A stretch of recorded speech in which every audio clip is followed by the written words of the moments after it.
दो पार्ट्स में डिस्कस करेंगे। अभी हमारे प्री आईएफआरएस कॉन्सेप्चुअल लेक्चर चल रहे हैं।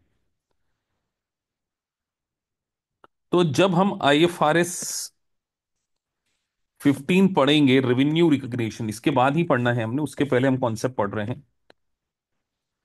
तो एक कॉन्सेप्ट और आएगा जो कि डेफर्ड रेवेन्यू से रिलेटेड होगा। तो कुछ बेसिक जनरल एंट्री भी मैं आज आप लोगों को बताने जा रहा हूं। तो आईएफआरएस में जब रेवेन्यू रिकग्निशन की जाती है तो दो बहुत इंपॉर्टेंट कॉन्सेप्ट होते हैं। पहला एक कॉन्सेप्ट होता है डेफर्ड इनकम का। डेफर्ड इनकम मतलब कि फ्यूचर में, आप इसको वैसे डेफर्ड इनकम नहीं बोलना चाहिए, इसका सही नाम तो क्या होगा, अर्नर्ड रेवेन्यू।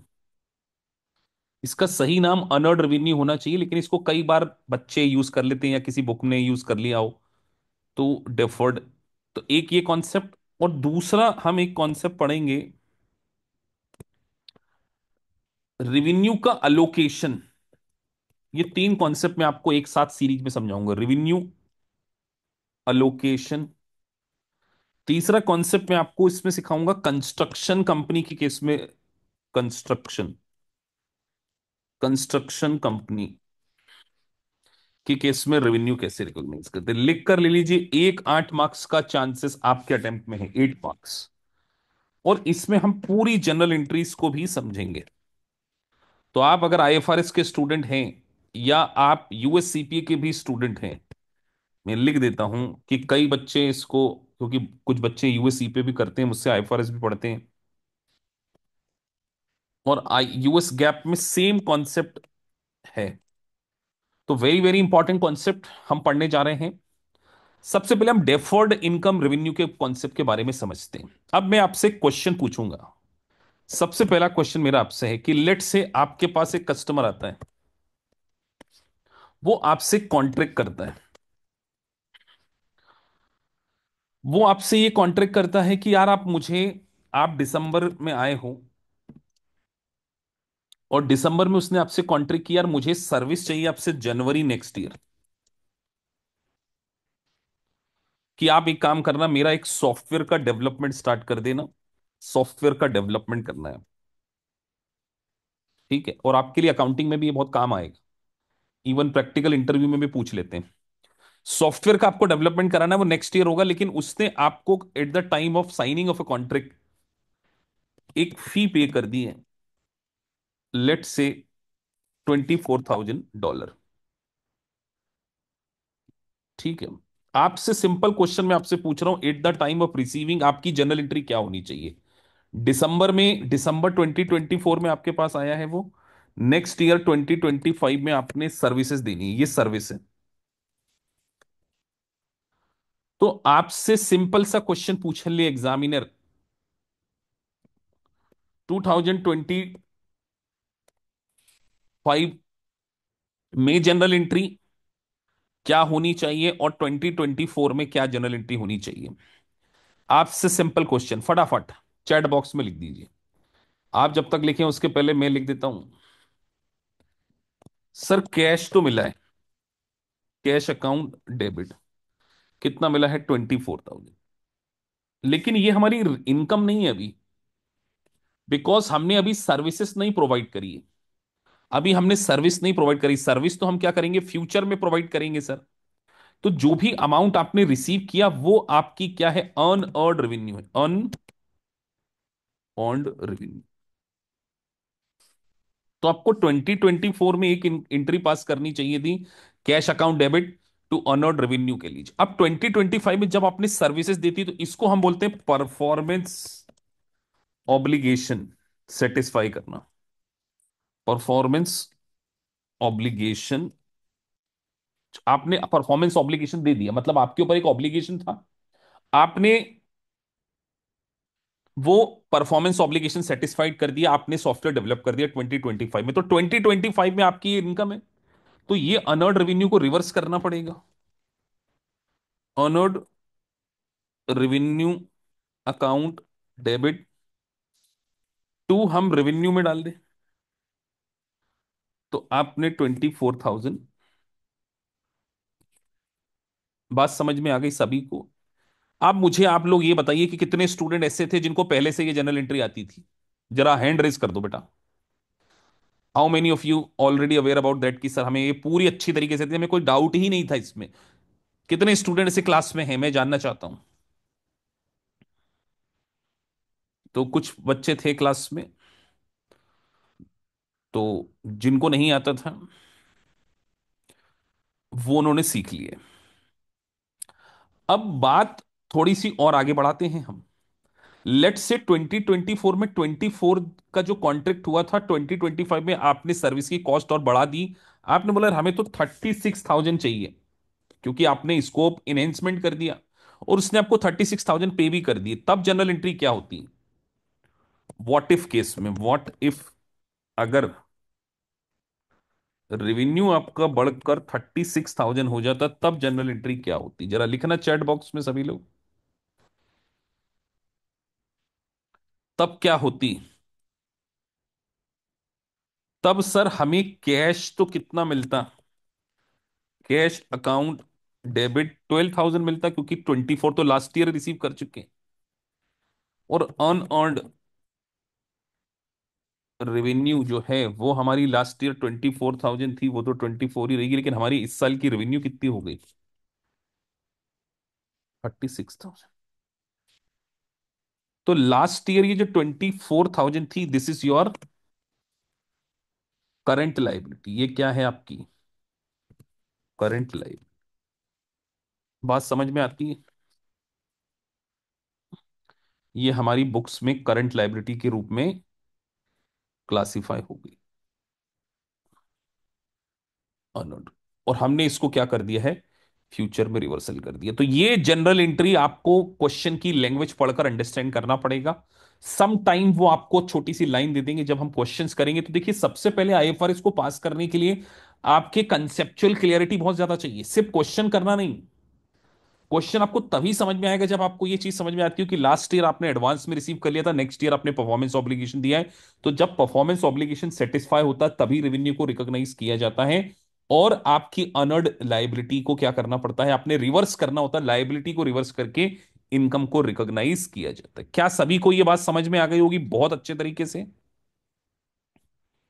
सर कैश की जगह क्या हम अकाउंट रिसीवेबल भी लिख सकते थे क्या? Yes, we can do this. आप कोई इसमें इशू नहीं है। If you are not receiving cash, तो आप उसको क्या करेंगे? पार्टी अकाउंट को क्या कर देंगे? डेबिट के। तो पहला कॉन्सेप्ट आपको सभी को समझ में आ गया होगा। कॉन्सेप्ट नंबर टू, जो कॉन्सेप्ट नंबर टू है वो और भी इंपॉर्टेंट है। अब कई बार क्या होता है कि आप किसी कॉन्ट्रैक्ट में जाते हैं, तो आप बंडल प्रोडक्ट खरीदते हैं, बंडल प्रोडक्ट या मोर देन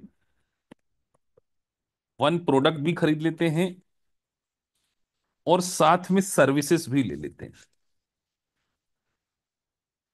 ऐसा हो सकता है कि नहीं हो सकता है कि आपने एक, क्या कोई इसका एग्जाम्पल सोच सकता है कि सर प्रोडक्ट भी ले लिया और सर्विस भी ले लिया? क्या आपके दिमाग में ऐसा कुछ आता है? एनुअल मेंटेनेंस चार्जेस आपने सुना होगा कहीं, एएमसी। एनुअल मेंटेनेंस चार्जेस सुना है? सॉफ्टवेयर लिया, सॉफ्टवेयर के साथ में उन्होंने बोला कि हम आपको 3 साल का डेवलपमेंट कंटेंट अपडेशन भी प्रोवाइड करते हैं, कि अगले 3 साल तक जो भी इसमें अपडेट आएगा, बट उसके हम आपसे एक्स्ट्रा चार्जेस लेंगे। मतलब एग्जामिनर आपसे कॉन्सेप्ट नंबर टू में ये पूछना चाह रहा है कि we are selling product also, और we are charging service charges, service also. अभी सिंपल सा कॉन्सेप्ट, लेट से आपने एक प्रोडक्ट बाय किया, सॉफ्टवेयर, और उसने आपको 3 ईयर का क्या दिया है? सर्विस भी दी है। 3 ईयर सर्विस चार्ज। अभी अभी हम बिल्कुल बहुत सिंपल एग्जांपल ले रहे हैं। सॉफ्टवेयर के चार्जेस 40,000 है, और सर्विस के जो चार्जेस हैं वो 3 साल के 24,000 है।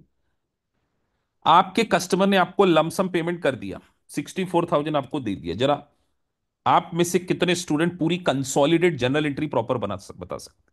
ये कॉन्सेप्ट नंबर टू है।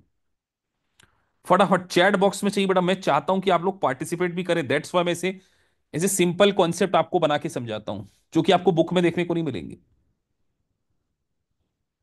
आपका अकाउंटिंग उस लेवल पर स्ट्रांग होना हो जाने वाला है। फटाफट। चलो आप जब तक लिखोगे मैं लिख देता हूं। कैश अकाउंट डेबिट, सर हमारे पास 64, अभी हम कस्टमर के पॉइंट ऑफ व्यू से बात नहीं कर रहे, हम मर्चेंट के पॉइंट ऑफ व्यू से। अब सर रेवेन्यू जो हमारी है, सॉफ्टवेयर तो हमने डेवलप कर दिया, सॉफ्टवेयर तो हमने सेल कर दिया ना, सॉफ्टवेयर रेवेन्यू तो हम इमीडिएटली रिकॉग्नाइज कर लेंगे, 40,000। लेकिन अभी हमने देखा जाए तो at the time of sale service, अभी मान के चलो जनवरी के फर्स्ट फर्स्ट में आपने गुड्स सोल्ड कर दिया था, तो अभी आपकी इनकम पूरी नहीं हो सकती। तो अभी आपको अनअर्न्ड रेवेन्यू, क्योंकि आपने एडवांस में पैसा ले लिया है 24,000 की, आप सर्विसेज देंगे, टेक्निकल डेवलपमेंट देंगे। अब एक साल हो गया, मान के चलो 31 दिसंबर आ गई, तो आपको अपनी इनकम को एक और रिकॉर्ड करना पड़ेगा कि नहीं करना पड़ेगा? तो अनअर्न्ड रेवेन्यू जो है वो 3 साल की थी, तो एक साल की रेवेन्यू को रिकॉर्ड कर लेते हैं पहले, जैसे ही एक साल खत्म हो गया। तो सर्विस जो चार्जेस है, सर्विस चार्जेस,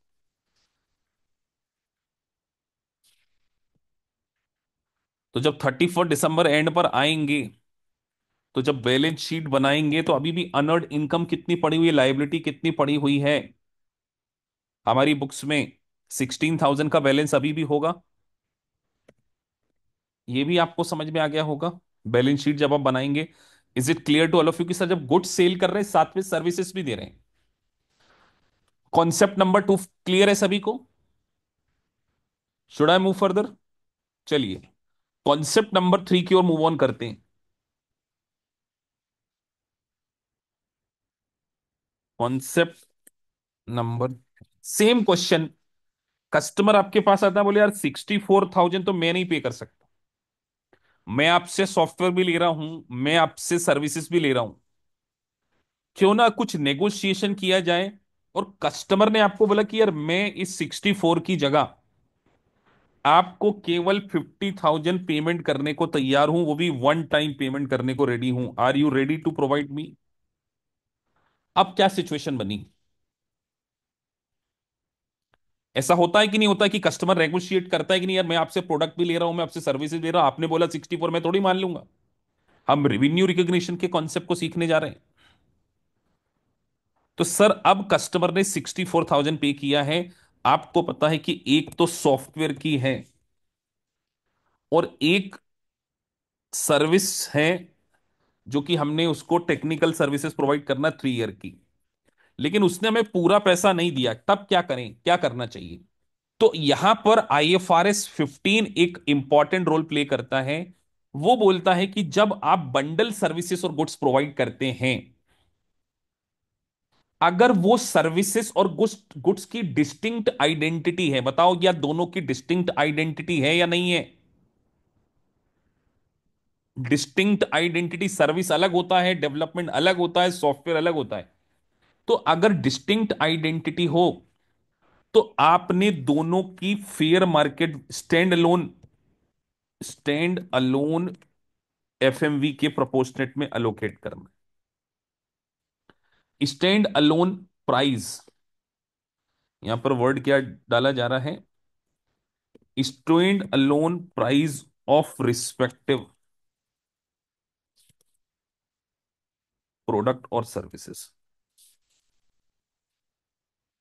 तो सर ये कॉन्सेप्ट नंबर 3 ये बोल रहा है कि this 64,000 should be allocated between this 50,000, not this 50,000 should be allocated respective stand alone fair market value. तो सर अकेले सॉफ्टवेयर की फेयर मार्केट वैल्यू हमारे को क्वेश्चन में दी हुई है 40,000, सर्विसेज के 24 चार्ज कर रहे थे, बट हमने तो इकट्ठा 50,000 पे किया, तो इसको अलोकेट कर दें तो क्या बहुत मुश्किल काम होगा अलोकेट करना? 50,000 इंटू 40,000 डिवाइडेड बाई 64,000, बात समझ में आती है?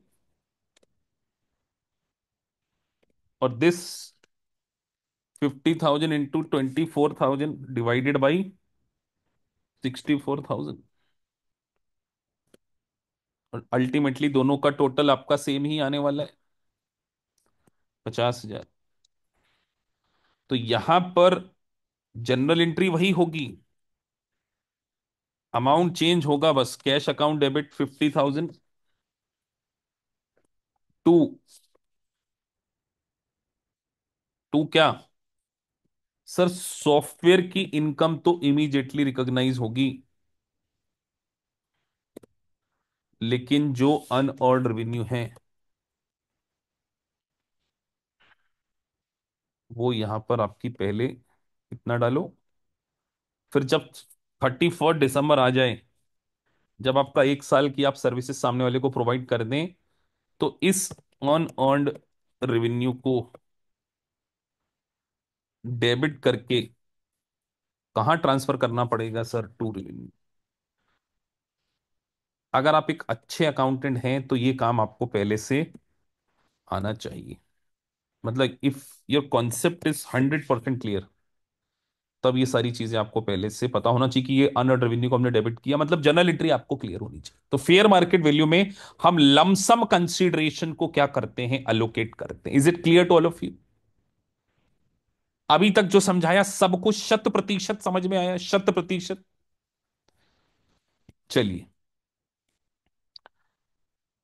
अब एक कॉन्सेप्ट और ये कॉन्सेप्ट तो एग्जाम में पूछा ही जाएगा, लेकिन इसके 100% चांस है हर दूसरे तीसरे अटेम्प्ट में इसके ऊपर क्वेश्चन आता है, जो है कंस्ट्रक्शन।